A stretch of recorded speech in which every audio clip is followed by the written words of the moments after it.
Greetings YouTubers, it is March 9th 2020 and getting ready for swarm season.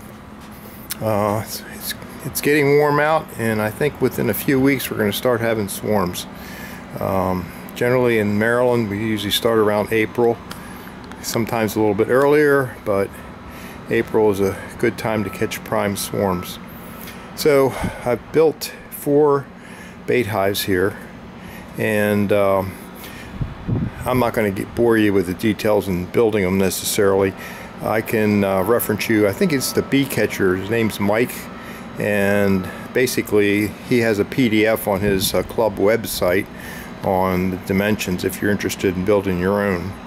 And for those of you who say, oh, I can't build that stuff, that's not really true. I used to have a wood shop, but since I've downsized and moved to a townhouse, I had to get rid of all my good woodworking equipment, and I'm down to the minimalist stuff. So I'm just going to give you a little tour of what I used. I got a Harbor Freight saw there, which is a $50 saw. Got my old Makita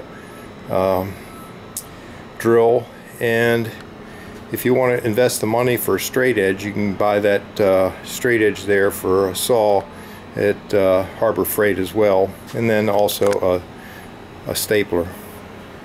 So anyway, I did this all with those tools. Oh, plus a sander if you want to get a little bit finicky on some of the cuts. But it turns out fairly well, as you can see, even with a circular saw, 6.5-inch circular saw.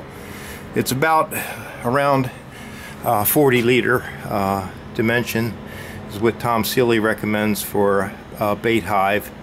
And we have a hole in the bottom that's going to be covered with number 8 hardware cloth. We have a feeding hole up top for a jar that also will be used for feeding.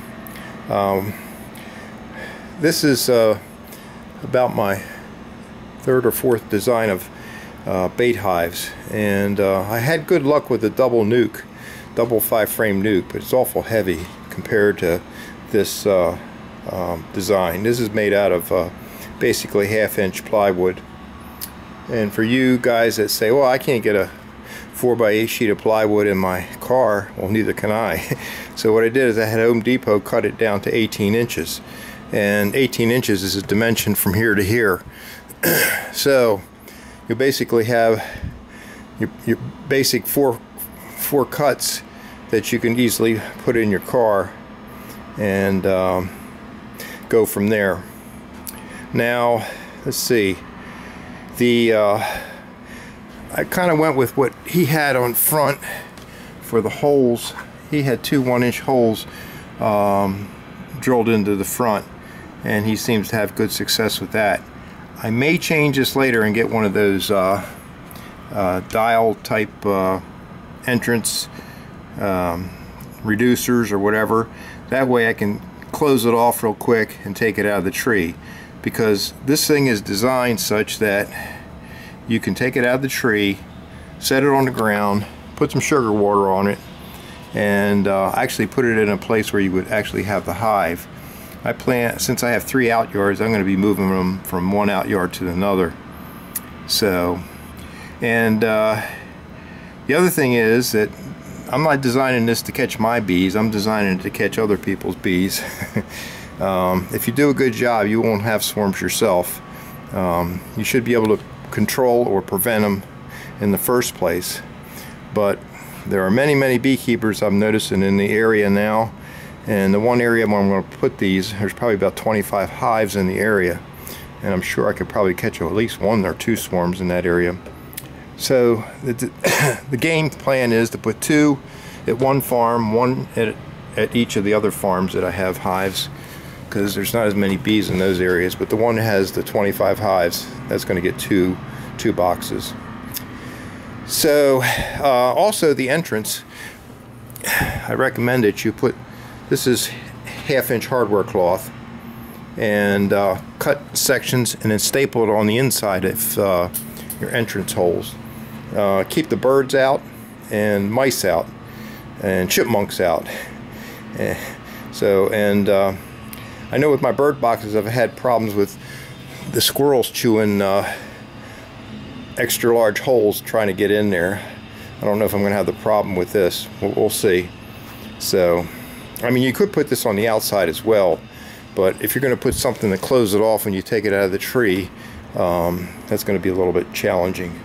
So, also decided to go with telescopic covers. I was thinking about just putting a migratory cover on it, but one of the reasons why I went with what Mike had done is because, number one, this sheds the water much better, so you're less likely to get water inside the hive.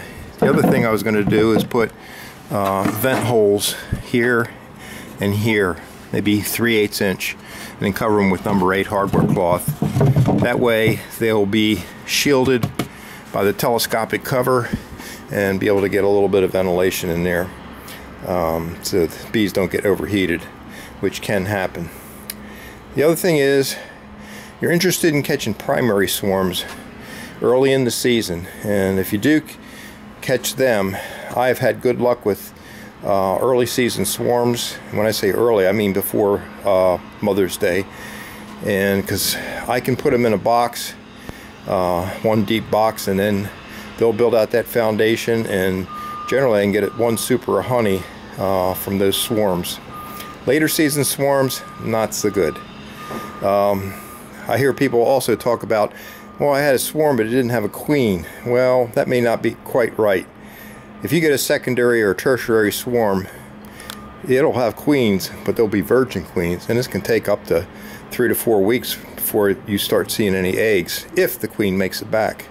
So, not really interested in secondary and tertiary swarms. I'm interested in primary swarms. That's why it's important to get these things out early. So I hope to get these things out this week if I can. And I got a few little tweaks to do. I got to put the screen on the top, screen on the bottom, drill my vent holes, and put my screened 1/2 inch hardware cloth on the holes. So anyway, I'll try to find Mike's YouTube channel site where he talks about building these, and you can go from there. And at the end of his talk, he references his club, and he has a 2-page PDF drawing with all the dimensions of the box if you're interested in building it. Like I said, you don't need a big woodworking shops to build it. I built it with just standard do-it-yourself hand tools. So it takes you longer, I agree. Cuts aren't quite as good as a table saw, I agree, but bees don't care.